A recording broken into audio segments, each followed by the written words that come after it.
오늘 우리 경동교회와 서울 주교자 성당의 21번째 교한 예배 하나님께 드림으로써 하나님께 영광을 돌리고 또 함께 예배 드리는 여러 성도 여러분들께 평화가 함께 하시기를 빕니다.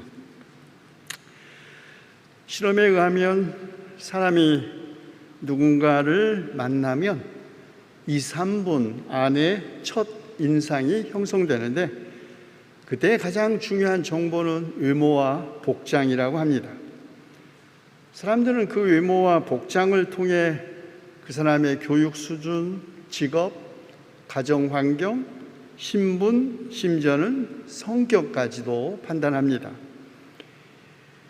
외모와 복장에 따른 판단이 다 틀린 것도 아니고 그렇다고 언제나 정확한 것도 아니지만 한번 형성된 이미지를 통해 자기가 보고 싶은 것만 보는 이른바 확증 편향으로 발전하면 때때로 사태가 매우 심각해지죠.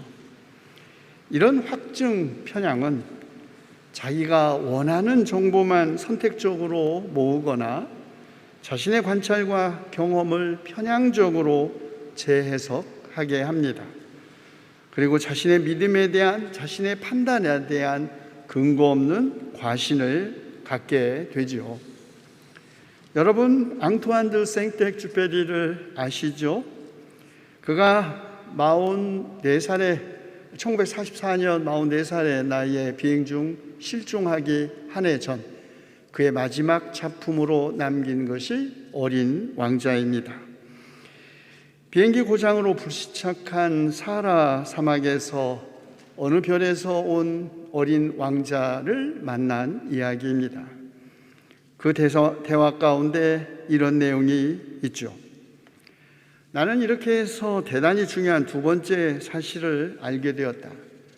그것은 그 어린 왕자가 사는 별이 집 한 채보다 클까 말까 하다는 것이었다. 그것은 나에게 그다지 놀라운 일이 아니었다. 지구, 목성, 화성, 금성같이 사람들이 이름을 붙여놓은 커다란 떠돌이 별들 말고도 수백 개의 다른 별들이 있는데 어떤 것은 너무 작아서 망원경으로도 잘 보기가 힘든 정도라는 것을 난 잘 알고 있었다. 천문학자가 그 별을 발견하면 이름을 지어주는 대신 번호를 매기기도 한다. 이를테면 소혹성 3251 이런 식으로 부르는 것이다. 나는 어린 왕자가 살던 별이 소행성 B612호라고 믿을 만한 상당한 근거를 가지고 있다. 그 혹성은 1909년 터키의 한 천문학자에 의해 딱 한 번 망원경에 잡힌 적이 있었다. 그 당시 그는 국제 천문학회에서 자신의 발견을 훌륭히 증명해 보였었다.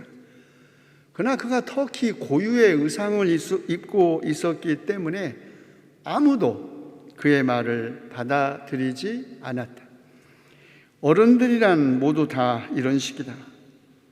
터키의 한 독재자가 국민들에게 서양식 옷을 입지 않으면 사형에 처한다 강요한 것은 소혹성 B612호의 명예를 위해서는 정말 다행스러운 일이었다. 1920년 그 천문학자는 매우 멋있는 옷을 입고 다시 증명을 했다. 그러자 이번에는 모두들 다 천문학자의 말을 믿게 되었다. 내가 소혹성 B612호에 대해 이렇게 자세히 이야기하고 번호까지 가르쳐 주는 것은 어른들 때문이다. 어른들은 숫자를 좋아한다. 어른들은 새로 사귄 친구 이야기를 할 때면 가장 중요한 것은 물어보는 적이 없다. 그의 목소리는 어떻지? 그 애는 어떤 놀이를 좋아하는 거야? 나비를 채집하지 않니? 그들은 이런 말은 절대 하지 않는다. 나이가 몇 살이지? 형제는 몇이고? 체중은 얼마지? 아버지 수입은 얼마야? 하고 그들은 묻는다. 그제야 그 친구가 어떤 사람인지 알게 된 줄로 생각하는 것이다.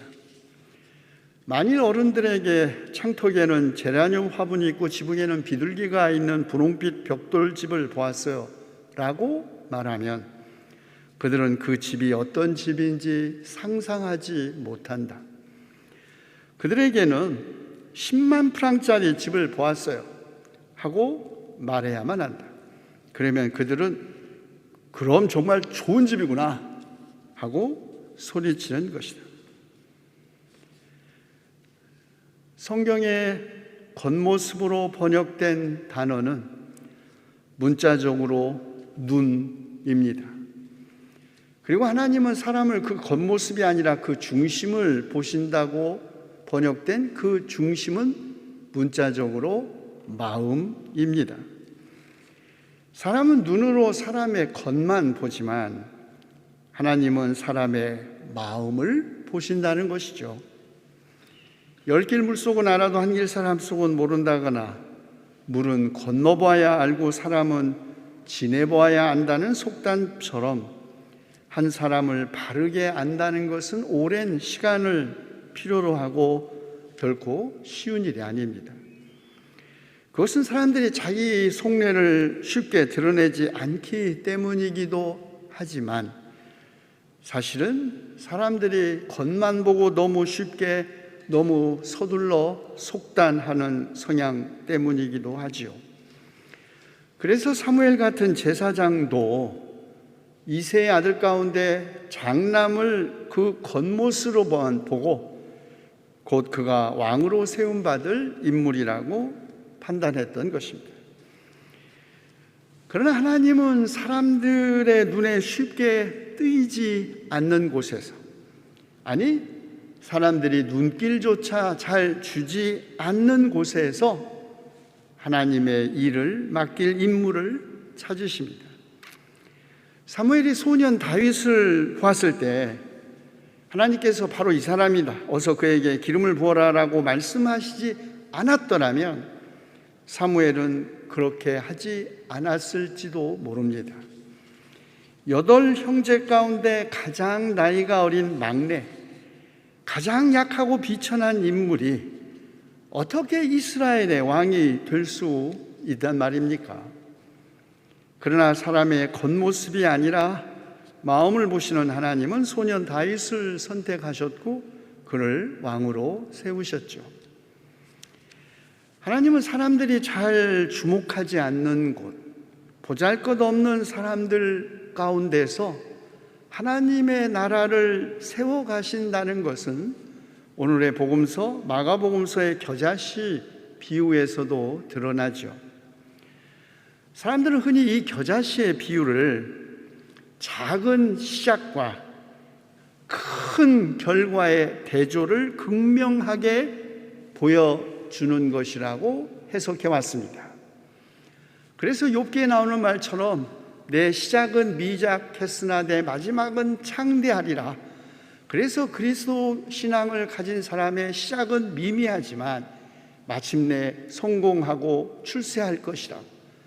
하나님의 나라는 아주 작은 겨자씨 같지만 마침내 거대한 나무 같은 그런 제국이 될 거라고 이렇게 해석해 온 것이죠. 그런데 누가는 어떤 사람이 겨자씨를 자기 정원에 심었는데 자라서 나무가 되었다고 하고, 마태는 어떤 사람이 겨자씨를 자기 밭에 심었는데 자라면 어떤 풀보다 더 커져서 나무가 된다라고 전승하고 있습니다. 겨자가 무엇인지를 아는 사람이 만약에 이 비유를 들었다면, 아니 팔레스타인 사람이라면 누구나 다 겨자가 나무가 아니라는 사실 다 알고 있는데, 그렇다면 예수께서 이 비유를 말씀하신 의도는 전혀 다른 데 있다는 것이죠. 겨자는 우리에게 양념을 선물하기 때문에 쓸모가 많은 식물이긴 하지만 나무가 아닙니다. 잡초입니다. 야생에서 자라고 일단 심겨지면 그 자리에서 겨자를 제거한다는 건 거의 불가능한 일이기에 그 누구도 팔레스타인 사람이라면 겨자를 자기 밭이나 자기 정원에 심지 않습니다. 그러므로 겨자를 밭이나 자기 정원에 심었다는 누가와 마태의 보도는 상식적으로 이해할 수 없습니다. 게다가 밭에다가 이종교배, 다른 종자를 섞어 뿌리지 말라는 성결법전이 있습니다. 레위기. 심지어는 미슈나에 따르면 정원에 겨자씨를 뿌려서는 안 된다라고 규정되어 있습니다. 그리고 더더군다나 가장 결정적인 것은 겨자 풀이 나무로 성장한다는 것은 말도 안 되는 것입니다. 겨자씨는 비옥한 갈릴리 토양에서는 비록 한 3m 정도까지 자라지만 그 가지를 뻗지만은 1년생 풀이지 나무가 아닙니다. 그렇다면 사랑하는 성도 여러분, 왜 마태와 누가는 겨자씨 비유를 그러면 그렇게 설명했을까요? 비유를 들은 청중들은 밭과 정원에 뿌려진 겨자씨, 큰 나무와 공중의 새들이 날아와 그 가지에 깃들인다는 그런 종말론적인 표현 때문에 아마도 그들이 보았던 나무 가운데 가장 우람하고 웅장하고 아름다운 레바논의 백향목을 생각했을 것입니다. 겨자씨가 자라 가장 큰 나무로 변하고 그 가지에 공중의 새가 깃들이듯이 세상 한복판에 키가 하늘까지 닿고 땅끝 어디에서도 볼 수 있는 거대한 백향목처럼 하나님의 나라도 그렇게 세워지고 세계의 모든 이방인들이 모여드는 바빌로니아 제국과 같은 나라, 그런 나라가 하나님 나라다라고 생각했을 것입니다. 게다가 구약 성경에서도 흔히 위대한 왕을 큰 나무로 상징했고 그 나무의 그늘과 가지들은 이스라엘 왕의 보호권이나 통치권을 가르쳤습니다. 그런데 사랑하는 성도 여러분, 예수께서 이 겨자씨 비유를 청중들에게 말씀하셨을 때 그러면 그분은 어떤 의도를 가지고 말씀하셨을까요? 이 겨자씨 비유는 예수께서 약속하시고 선포하시는 하나님 나라가 마땅히 어떠해야 한다라는 청중들의 기대를 완전히 뒤집어 놓은 것입니다. 바빌로니아 로마 제국은 그들이 스스로 레바논의 백향목과 같다는 자부심을 가졌을 것입니다. 위에서 아래로 수직적으로 조직되고 지배되는 제국이었고 통치자들은 백성을 마구 내리 누리고 고관들은 백성들에게 세도를 부리는 그런 제국 말입니다. 그런데 예수께서 선포하시는 하나님 나라, 겨자씨 같은 하나님 나라는 풀과 같은 수평적인 나라라는 말이죠. 지배보다는 소리 없이 스며드는 나라, 보이지 않는 땅 속에서 빠르게 확산되어 잡초와 같지만 그 속에 새들이 깃들일 수 있고 열매는 톡 쏘는 맛을 내는 겨자씨 같은 나라, 그런 나라가 하나님 나라라는 말입니다. 이로써 예수님은 이 비유를 듣는 청중들을 선택 앞에 세우신 것입니다. 레바논의 백향목처럼 겉모습은 화려하고 요란하고 웅장하게 우뚝 솟은 거대한 제국의 폭력적이고 억압적인 통치하는 그런 나라를 그대들은 원하는지, 아니면 잘 보이지 않고 보잘것없지만 척박한 땅 어디에서나 잘 뿌리를 내리고 잘 퍼지고 잘 자라는 겨자씨 같은 이름 없는 백성들의 평등한 나라를 그대들은 하나님 나라에서 기대하는지 선택 앞에 세운 것입니다. 그런데 마가는 이 바로 겨자씨 비유 앞에 스스로 자라는 씨의 비유를 덧붙였습니다. 하나님 나라는 어떤 사람이 땅에 씨를 뿌려놓고 밤낮 자고 일어나고 하는 사이에 그 씨에서 싹이 나고 자라지만 사람은 어떻게 그렇게 되는지를 알지 못한다는 것입니다. 이 비유는 오랫동안 하나님의 나라가 무슨 인간의 인간적이고도 인위적인 노력에 의해서 이 땅에서 이루어지는 나라가 아니다 라고 해석되어 왔습니다. 그래서 이 비유를 잘못 해석한 보수주의자들은 그렇기 때문에 이 세상을 하나님 나라로 만들려고 하는 모든 인간적 시도와 선교적 노력은 오히려 이 세상을 악마의 나라로 만들었다고 비난했던 것입니다. 그렇다면 이 말씀, 이 비유는 우리가 그리스도인으로서 하나님 나라를 위하여 인간으로서 할 일이 아무것도 없으니 씨 뿌려놓고 밤낮 자고 일어나는 사람처럼 그냥 지켜만 보고 있어도 하나님 나라가 이 땅에서 구현된다는 뜻인가? 아닙니다. 우리는 주님께서 우리에게 가르쳐 주신 기도를 할 때마다 주님의 나라가 임하옵시며 라고 기도합니다. 우리가 주님께서 배운 이 기도를 할 때마다 우리는 이미 하나님의 나라를 위하여 일하고 있는 것입니다. 비유의 초점 전혀 다른 데 있습니다. 이 비유는 하나님 나라는 보이지 않는 곳에서 시작되고 성장하고 열매를 맺는다는 데 그 초점이 있습니다. 우람하게 우뚝 솟은 백양목처럼 어디에서나 잘 보이는 곳이 아니라 겨자씨처럼 작고 어디에서나 잘 자라는 잡초와 같아서 누구도 눈여겨 보지 않는 곳에서 하나님 나라는 성장한다는 것이죠.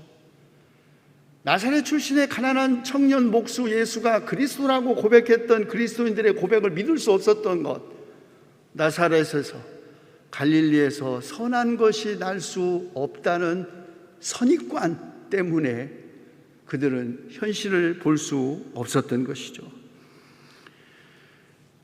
사람과 사물과 현실을 그 겉모습으로가 아니라 중심을 보시는 하나님처럼 마음으로 보는 사람만이 진정으로 하나님 나라를 볼 수 있습니다. 사도 바울은 이렇게 보이지 않을 정도로 미약한 것에서 시작되는 하나님의 나라를 그리스도인이 알 수 있는 것은 그리스도인들은 보는 것으로 살기 때문이 아니라 믿음으로 살기 때문이라고 했습니다. 사람과 사물과 현실을 육신의 잣대로 알려고 하지 않고 그리스도의 잣대로 알려고 하기 때문이라고 말한 것이죠. 사람과 사물과 세상을 오직 겉모습으로만 보는 사람, 오직 보이는 대로만 보고 싶은 대로 판단하는 사람은 낡은 가치관에 사로잡힌 옛사람이지 새로운 피조물이 아닙니다. 그리스도의 눈으로 사람과 사물과 세상을 보는 사람이 그리스도 안에 있는 사람입니다. 이렇게 그리스도 안에 있는 사람들에게 그리스도는 화해의 직분을 맡겨주셨다고 바울은 증언합니다. 우리 시대 온갖 가짜 뉴스와 거짓과 음해와 깎아내리기와 의도적인 왜곡으로 분열되고 금방이라도 폭발할 것 같은 팽팽한 갈등이 지배하는 이 세상에서 그렇다면 누가 화해의 직분을 감당할 수 있을까요? 아니, 감당해야 합니까? 오직 보이는 것만 보고 보이지 않는 것은 보지 못하는, 아니 보지 않으려고 하는 확증 편향에 사로잡힌 사람들과 바로 그런 사람들 때문에 고통받는 희생자들 사이의 화해는 그러면 누가 해야 할까요? 사물과 세상을 그 겉모습이 아니라 그 중심 곧 마음을 보고 판단하시는 하나님을 믿는 신앙인이죠. 그리스도인은 모든 것을 그 겉모습이 아니라 그 중심을 봄으로써 화해를 이루는 새로운 피조물입니다.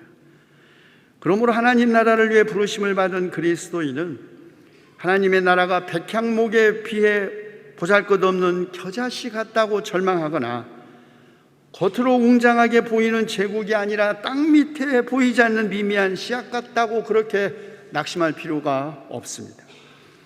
왜냐하면 세상의 모든 씨앗들 가운데서 가장 작은 겨자씨가 장차 그 어떤 풀보다 더 큰 가지들을 뻗어 공중의 새들이 그 그늘에 깃들일 수 있게 되는 것처럼 교회도, 그리스도의 교회도 지금은 미미하지만 세상의 모든 백성을 다 포용하는 그런 구원의 공동체로 완성될 가능성을 이미 그 씨앗 안에 배태하고 있기 때문입니다.